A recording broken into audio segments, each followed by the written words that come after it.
Hello friends, my name is Deepak Bhatia. अभी तक आपने मेरे सारे जॉब्स के ऊपर काफ़ी वीडियोस देख चुके होंगे और इंटरव्यू टिप्स के ऊपर भी आपने देख लिए होंगे और कुछ मैंने न्यूमरोलॉजी के ऊपर कल एक एपिसोड डाला था, वो भी आपने देख लिया होगा। आज ऐसे मूड किया, मैंने आपको पिछले वीडियो में बताया था कि मैं अपने कुछ एक्सपीरियंसेस शेयर करूँगा, जो भी लाइफ के मेरे एक्सपीरियंसेस हैं, इंटरव्यूज से कंसर्न हैं, या आपने जो मैंने जॉब्स करी, कॉन्फिडेंस लेवल कहाँ से आया, वो आज मैं इसे कह लूँ कि आप ये मोटिवेशनल इंस्टेंसेस हैं या मोटिवेशनल स्पीच कह लो या अपने एक्सपीरियंसेस कह लो, मैं वो कुछ शेयर करना चाहूँगा। एक्चुअली क्या है कि जैसे इंटरव्यूज़ के लिए मैं कुछ लोगों से मेरी बात हो रही थी फ्रेंड्स में, तो उन्होंने कहा कि सर हम जैसे ही इंटरव्यूज़ के लिए जाते हैं तो हमारे को एक हेसिटेशन होती है, बाहर खड़े होकर हम सारे क्वेश्चंस के आंसर्स दे देते हैं, लेकिन जैसे इंटरव्यू के वहाँ बैठते हैं वहाँ जाके सर एक डर सा अंदर, एकदम हार्ट बीट इतनी तेज़ हो जाती है कि मतलब सर जो आता होता है वो भी भूल जाते हैं। ये बीमारी मुझ में, बहुत बड़ी गंदी बीमारी मुझ में थी। और आज जब मैं आपको कहता हूँ कि मैंने 5,000 से ज़्यादा इंटरव्यूज़ दे दिए हैं और 5-7 हज़ार इंटरव्यूज़ ले लिए हैं, लेना भी कोई आसान काम नहीं है। तो एक मेरे में एक नेचुरल एबिलिटी थी कि मेरे को जब मैं इंटरव्यूज़ ले रहा होता था कि उनके अंदर के भाव क्या चल रहे हैं, तो वो मैं पहचान लेता था। तो कुछ इसी तरह से, जैसे आप ये मान के चलो, जब आप एम्प्लॉयर हो, एक ही ड्रामे में आ जाओ कि आप इंटरव्यू देने नहीं जा रहे, आप इंटरव्यू लेने जा रहे हो और आपकी कंपनी में आ रहा है और आप जैसा ही कोई शख्स है, तो आप सवाल जब पूछोगे तो आपको भी पता है लड़के नर्वस होते हैं। सबसे पहले तो मैं आपको एक बड़ी मज़ेदार चीज़ इसमें बताऊँ, हालांकि आपको शायद ये पसंद आए ना आए, मतलब कि सबसे बेशर्म कौन होते हैं मेरे ख्याल से? खुसरे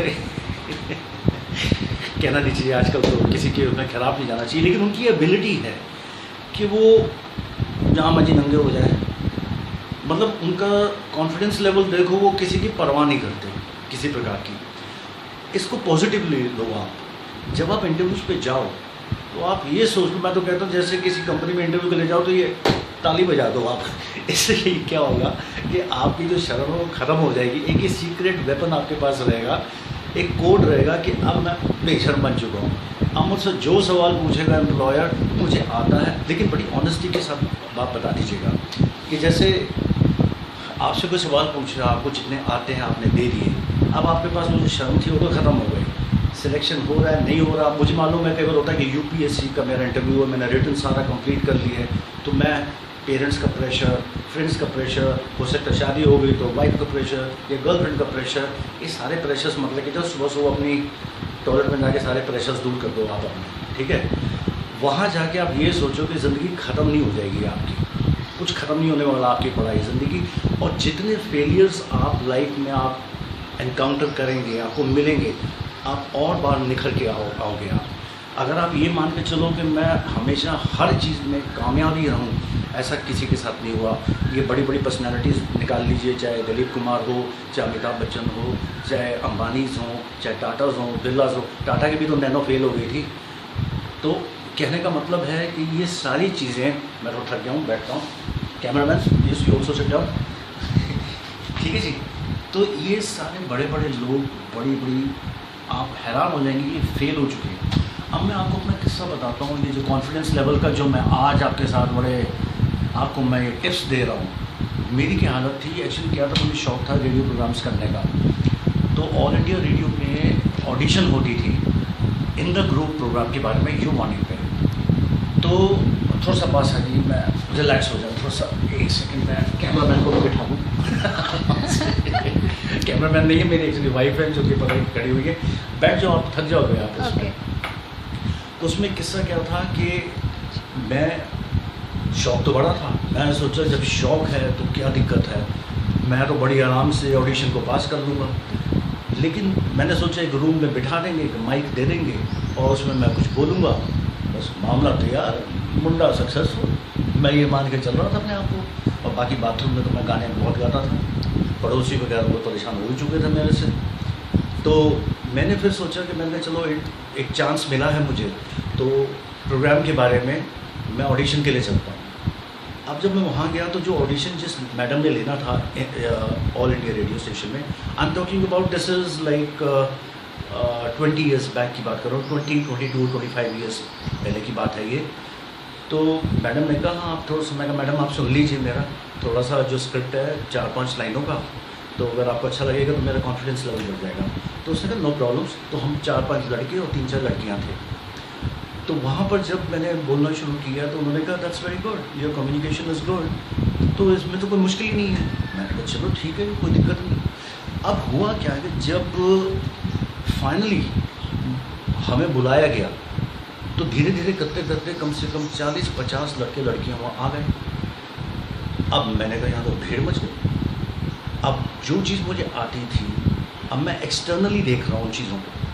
मेरा बजाय कि कंसंट्रेशन अपने ऊपर हो, मैं अपने पर जो कॉन्फिडेंस लेवल है उस पर मैं ध्यान दूँ, मैं लोगों को देखना शुरू हो गया। अब यही मैंने गलती करी जो आप सब लोग गलती करते हो इंटरव्यूज़ में। मैं वहीं से कनेक्ट कर रहा हूँ इंटरव्यूज़ का। चाहे ज़िंदगी में इंटरव्यू हो, चाहे आप ऑडिशन देने जा रहे हो, चाहे फिल्म के लिए एक्टिंग के लिए ऑडिशन देने जा रहे हो, चाहे आप किसी भी कॉम्पिटिटिव एग्ज़ाम के बारे में देने जा रहे हो, या कोई भी फैसला लेने जा रहे हो, चाहे शादी का फैसला लेने जा रहे हो, आपके अंदर कॉन्फिडेंस लेवल वो होना चाहिए कि आपके डिसीजन ठीक है। अब हुआ क्या कि जब वहाँ पर हुए लोग तो सबको एक कूपन पकड़ा दिया गया कि आपके ये नंबर है, ये नंबर है। तो 20 लोगों को, 22 लोगों को एक रूम में अंदर खड़ा कर दिया गया, हम लड़के लड़कियों को, और एक माइक सामने था और माइक के सामने दूसरे ग्लास डोर के पीछे मैडम थी जिन्होंने ऑडिशन लेना था। अब मेरे में कोई तो ना पता नहीं था, उस टाइम पर बड़ी शाई नेचर का था, वैसे ही नर्वस हो जाता था बड़ी जल्दी, जिसे कहते हैं स्टेज फियर। तो पहले 2 लोगों को जो नाम अनाउंस किया गया उनमें वो आए नहीं, क्योंकि वो पहले भी आके फेल होकर जा चुके थे। उन्होंने कहा हम बाद में आएंगे, मुझे ये ट्रिक पता नहीं थी। तीसरा नंबर मेरा था और मुझे बुलाया गया। अब जिस इंसान ने बाहर खड़े होकर उस मैडम के साथ जो ऑडिशन दी थी बाहर बगैर माइक के, तो वहाँ तो मैं टेंशन थी नहीं, मैं डर नहीं रहा था। अब यहाँ पर सवाल क्या था कि वहाँ पे 20-22 लोग खड़े हुए हैं, लड़के लड़कियाँ, यानी कि 44 आइज़, आँखें आपको देख रही हैं। तो वो जो 10 कदम का मुझे माइक तक जाना था वो मेरी ज़िंदगी की इतने भारी पड़े, जैसे इतना प्रेशर। और फिर मैं वहाँ माइक पे जाके मैं चुपचाप खड़ा हो गया, जबकि बोलना क्या था कि मुझे स्टार्ट कर देना था। मैं वहाँ पर चुप खड़ा हुआ, मैडम वहाँ से इशारा करी जा रही है कि स्टार्ट, और मेरे में प्रेशर इतना कि मैं 44 आइज़ का प्रेशर देख रहा हूँ। 22 लोग खड़े हैं तो काना कोई भी नहीं था उनमें, अंधा भी नहीं था, तो 44 आँखें तो बनती है ना 22 लोगों की। और भाई साहब मेरी आँखें कहाँ जा रही थी मुझे पता ही नहीं थी, और ऊपर से मैडम की जिन्होंने ऑडिशन लेना था उनकी तो वहाँ की। सो 44 + 2 46 eyes on me, total disaster. मैं कम से कम मुझे जो 5 मिनट के लिए बोलना था, I couldn't utter a single word. मैं इतना प्रेशर ले गया अपने ऊपर, लड़के लड़कियों का, मैडम का। होना क्या चाहिए था वहाँ पर? होना ये चाहिए था कि मुझे किसी के बारे में सोचना ही नहीं चाहिए था। जब भी आप जाओ तो इतने बेशर्म हो जाओ, आप इतने बिंदास और रिलैक्स हो जाओ कि आप सोचो कि मेरे अलावा यहाँ ज़िंदगी में कोई है ही नहीं है। और दूसरी बात, कोई क्या सोचेगा, क्या समझेगा। हमारे में सबसे बड़ी प्रॉब्लम यही आती है, हम सोचते हैं कि हम सबसे बेस्ट हों, हमारी बेइज्जती ना हो जाए। इस प्रेशर को लेके हम फेल ना हो जाएं, हम ही गलतियाँ कर देते हैं और वो प्रेशर अपने ऊपर ले लेते हैं। वही मैंने उसमें, तो जाहिर सी बात है कि मैं फेल ही हुआ, मैं कुछ बोल ही नहीं पाया। मैडम ने हालांकि मुझे दोबारा चांस दिया, लास्ट में मैं फिर फेल हो गया, फिर वही शाइनेस वाली प्रॉब्लम, फिर से वही प्रेशर। बाद में मुझे मैडम ने बताया बाहर आके लड़के लड़कियों के साथ कि तुमने इनको देखा, एंड डू यू नो एक ही लड़का सिलेक्ट हुआ है इन 23 लोगों में से, तुम लोग 22 वो थे, 23वां मैं था। मतलब एक लड़का जिसने कॉन्फिडेंस लेवल दिखाया वो ही पास हुआ, बाकी सबकी हालत तुम्हारे जैसी थी। और मैडम ने कहा कम से कम मेरे हिसाब से, मैंने सबका सुना है, तो यहाँ से 15 लोग तो सिलेक्ट हो गए, आने ही थे। 15 नहीं तो 12 लोग तो पक्के थे सिलेक्ट होने, जिनकी आवाज़ भी अच्छी थी और सब कुछ अच्छा था, मगर प्रेशर ले लिया। मैंने फिर अपने प्रेशर पे काम किया कि फेल ही तो हो जाऊँगा, इससे ज़्यादा क्या हो जाएगा। तो मैंने कहा कोई फांसी थोड़ा ना चढ़ा देंगे। तो मैंने कहा है क्या, ये भी तो मेरे जैसी है, ये भी नर्वस है मेरे जैसे, तो मेरे उनमें तो कोई फ़र्क ही नहीं है।